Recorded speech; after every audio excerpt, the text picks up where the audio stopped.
ಎಲ್ಲರಿಗೂ ನಮಸ್ತೆ. ನಮ್ಮ ಯೂಟ್ಯೂಬ್ ಚಾನಲ್ ನೋಡಿ ಯಾರ್ಯಾರು ನವೋದಯ ಪಾಸ್ ಆಗಿದ್ರು ಅವ್ರಿಗೆಲ್ಲ ಮುಂದಿನ ಭಾನುವಾರ ಅಂದರೆ 19ನೇ ತಾರೀಕು ಬೆಳಿಗ್ಗೆ 9 ಗಂಟೆಗೆ ಮದ್ದೂರು ಸಿಟಿಲಿ ಒಂದು ಸಣ್ಣ ಸನ್ಮಾನ ಕಾರ್ಯಕ್ರಮ ಇರುತ್ತೆ. ಆದ್ದರಿಂದ ಯಾರೂ ಮಿಸ್ ಮಾಡೋಕ್ಕೆ ಹೋಗಬೇಡಿ. ಏನಕ್ಕೆ ಸನ್ಮಾನ ಮಾಡ್ತಾಯಿದ್ದೀವಿ ಅಂದರೆ, ನೀವೆಲ್ಲ ಯಾವುದೇ ಟ್ಯೂಷನ್ಗೆ ಹೋಗ್ದಂತೆ, ಯಾವುದೇ ಕೋಚಿಂಗ್ ಸೆಂಟ್ರಿಗೆ ಹೋಗ್ದಂತೆ ಮನೇಲೇ ಕೂತ್ಕೊಂಡು ನವೋದಯ ಪಾಸ್ ಆಗಿದ್ದೀರಾ.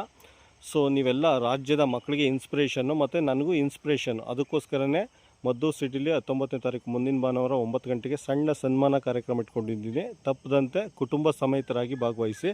ಮತ್ತು ನಾವು ಇನ್ನು ಪಾದಯಾತ್ರೆ ಮಾಡ್ತಾಯಿದ್ದೀವಿ. ಗೌರ್ಮೆಂಟ್ ಸ್ಕೂಲಲ್ಲಿ CBSE ಸ್ಟ್ಯಾಂಡರ್ಡ್ ಎಜುಕೇಷನ್ ಬೇಕು ಅಂದ್ಬಿಟ್ಟು ಪೂರ್ತಿ ಮಂಡ್ಯ ಜಿಲ್ಲೆಯಲ್ಲಿ 1295 ಕಿಲೋಮೀಟ್ರ್ ಪಾದಯಾತ್ರೆ ಮಾಡ್ತಾಯಿದ್ದೀವಿ. ಅದರಿಂದ ದಯವಿಟ್ಟು ಸಮಯಕ್ಕೆ ಸರಿಯಾಗಿ ಬನ್ನಿ. ಒಂದು 2 ಅವರ್ಸ್ ನಿಮ್ಮ ಅಲ್ಲಿ ಕಾರ್ಯಕ್ರಮದಲ್ಲಿ ಸ್ಪೆಂಡ್ ಮಾಡೋಣ.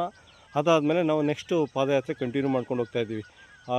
ಈಗಾಗಲೇ ಸುಮಾರು 130 ಕಿಲೋಮೀಟ್ರ್ ಪಾದಯಾತ್ರೆ ಮಾಡಿಕೊಂಡು ಎಮ್ಗೆ ಬಿಟ್ಟು ಇನ್ನೊಂದು ಗ್ರಾಮ ಪಂಚಾಯತಿಗೆ ಹೋಗ್ತಾಯಿದ್ದೀವಿ.